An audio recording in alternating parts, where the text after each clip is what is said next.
Welcome to my channel, Better Monday Fasting. In today's video, I'm going to be talking about the Ketovore diet. Before getting started, nothing I share in this video or on the channel is medical advice, so please do your own research before making any health-related decisions. So yeah, it's been about 3 weeks, 22 days that I've been back to ketogenic diet after doing a 90-day full-on carnivore. So since I'm still leaning more towards carnivore, so yeah, I called it Ketovore.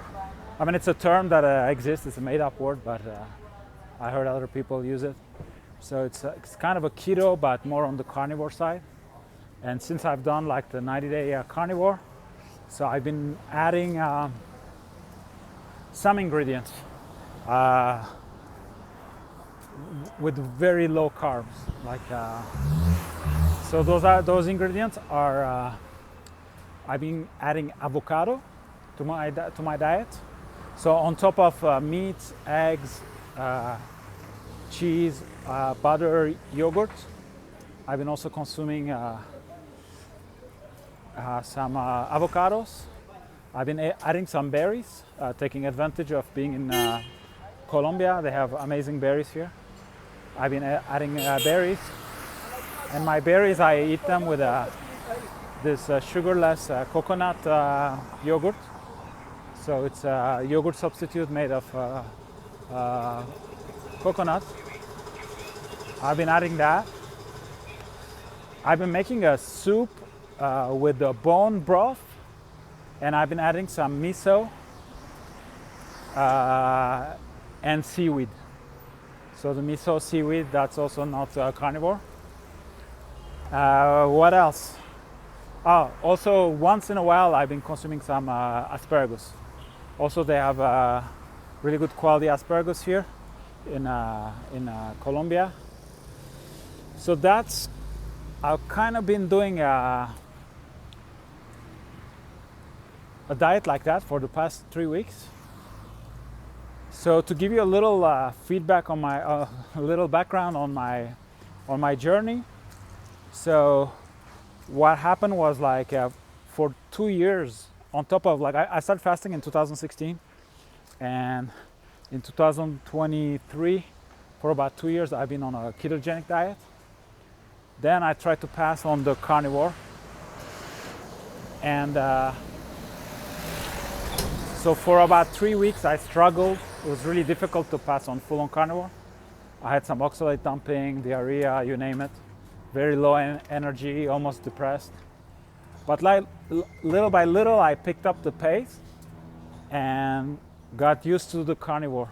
And the good thing with carnivore was that I was able to heal things that I wasn't able to heal on keto or in fasting, which were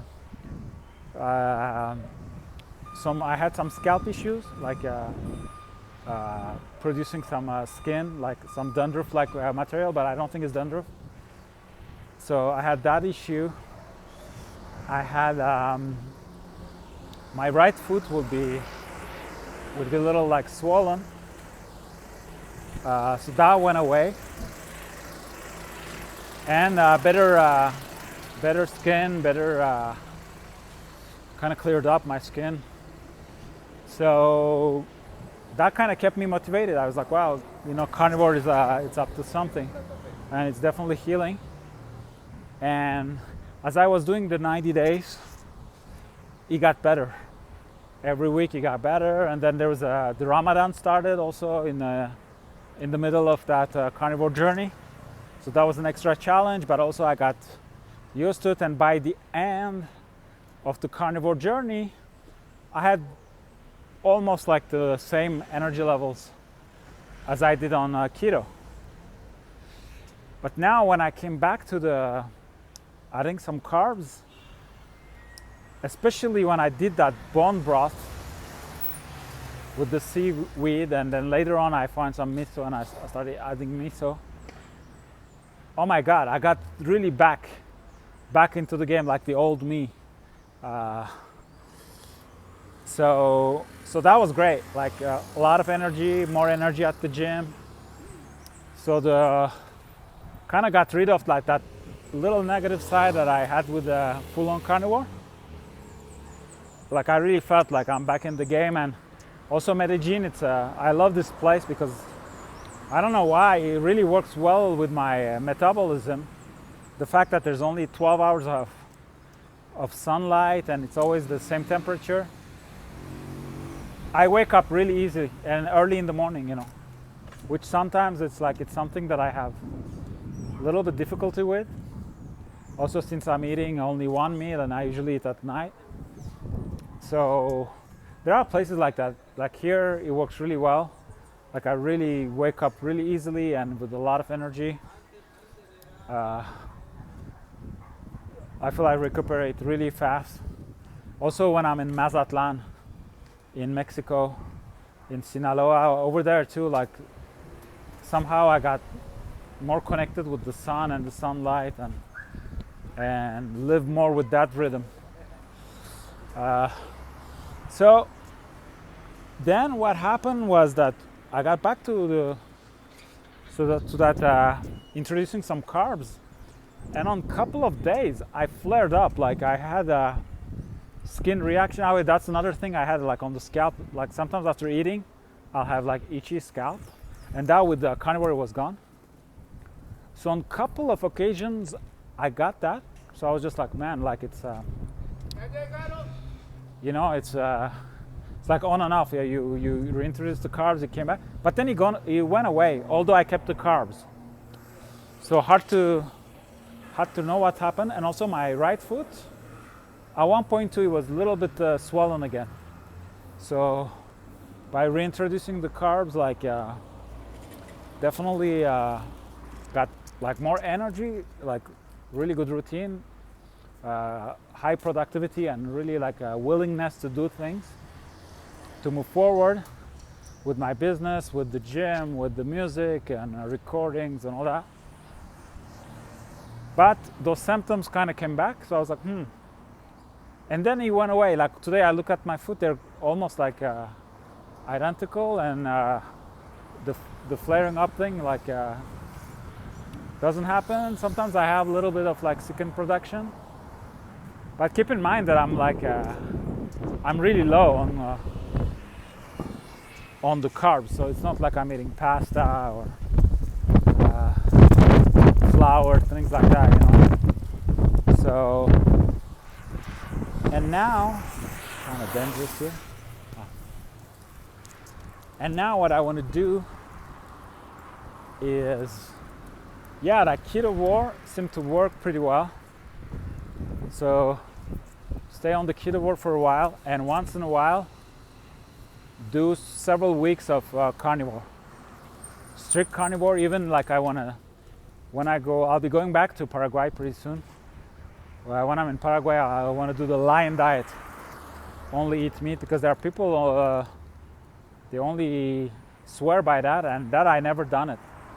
So do the lion diet for a couple of weeks or 10 days or something like that, just to see what's up. And so that's gonna be like my strategy, because yeah, I feel really good. Like I almost feel better than when I was on keto before. So that 90-day carnivore journey definitely did its magic.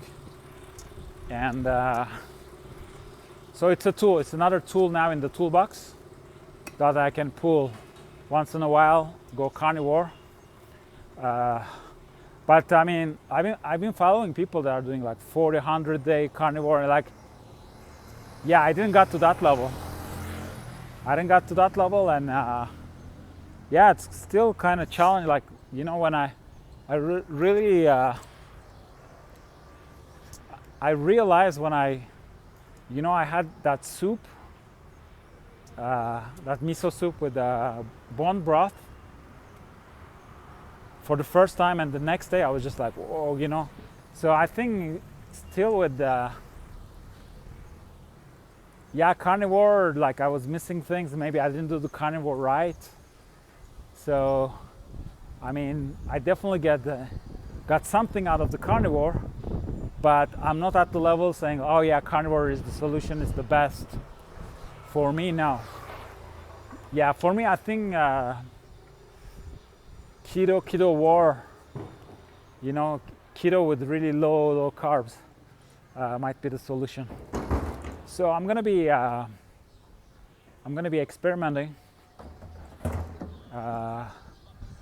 do like back and forth, and try to have a better routine. And also, like a big change in my life was that I had that shoulder pain, and I went to see a chiropractor, and he advised me to, like he was saying that he was coming from the neck, and he advised me to take care of my posture, gave me some exercises and all that, but and also he advised me to sleep on my back, which was a challenge for me. I was a belly sleeper, but somehow I managed to sleep on my back, and not only I sleep on my back, but now I roll a towel and I put it in the neck, the back of the neck, and then I put my pillow, since I'm not using it, I put under my knees.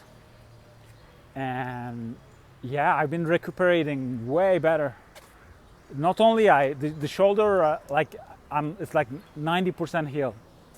Like it was like, I had it for a while. It was like this weird pain. But now, like, the shoulder healed, but also I feel like I recoup better. I wake up easier. So that was also like a change. And also I try to be more careful when I play the guitar, when I working on the computer, when I'm on the cell phone. I try to have better posture. So yeah, things are going, the health journey is going really well. It's going really well, really productive, really happy with a lot of things lately. And also the Medellin card, it's also a tool. Like I like that, once in a while I can come a month and a half in Medellin. Like it does a good, the combination between Medellin and Asuncion, it's a good combination because, when I'm happy when I'm coming, when I'm happy when I'm leaving. Now I really look forward to go back to Paraguay and pick up my routine there and move on with my projects there. If you didn't know, I got residency in Paraguay, and really excited about that. Really excited. The way I feel it, it's still the 90s, Paraguay, and that wave that that builds and goes to eventually up to gentrification. Well, I feel like in Paraguay it's at the beginning, whereas here in Colombia I think it's the top, and maybe it's like I'm gonna make a video on that, like not compare really like two cities, but more compare where is that journey, because this time it started like Medellin starts really feeling like I had a great time, but it starts feeling, even though I never went to Southeast Asia. Well, I went to India, but I always hear in Thailand, like you only exist through your money. Like there's no feel like, or places like Bali or something, like you're just purchasing services or like goods, and people are smiling to you and everything, but they don't they don't really care. And here I feel it's a little bit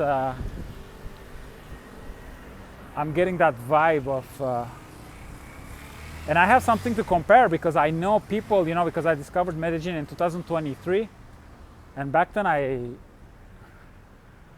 I got to know people personally and they seem to be really interested in like, hey, what you're doing, you know, like more genuine human. And now I see the same people, and yeah, they're doing the job and everything, but I feel like they're more, yeah, like maybe they're fed up with foreigners, or there's a lot of work. Like my feeling is that it's definitely booming, you know, but I'm not sure if the worker on the first line, it's getting that much out of it, you know. There might be some like exploitation, I'm sure. I mean, obviously there are a lot of people making a lot of money with all the tourism, but maybe they don't take care of their employees that much. That's kind of sad. So I kind of feel that, like the coffee shops I'm going, like everything is on automatic pilot, but yeah, they don't seem to care too much as but still everything really good, but I'm kind of happy that I've chosen Paraguay, because Paraguay, it's very like I think it's at the beginning of that wave, and yeah, people are very genuine, they're very friendly, they're really interested in you, your story, what you have to tell, and so yeah, I hope he stays that way.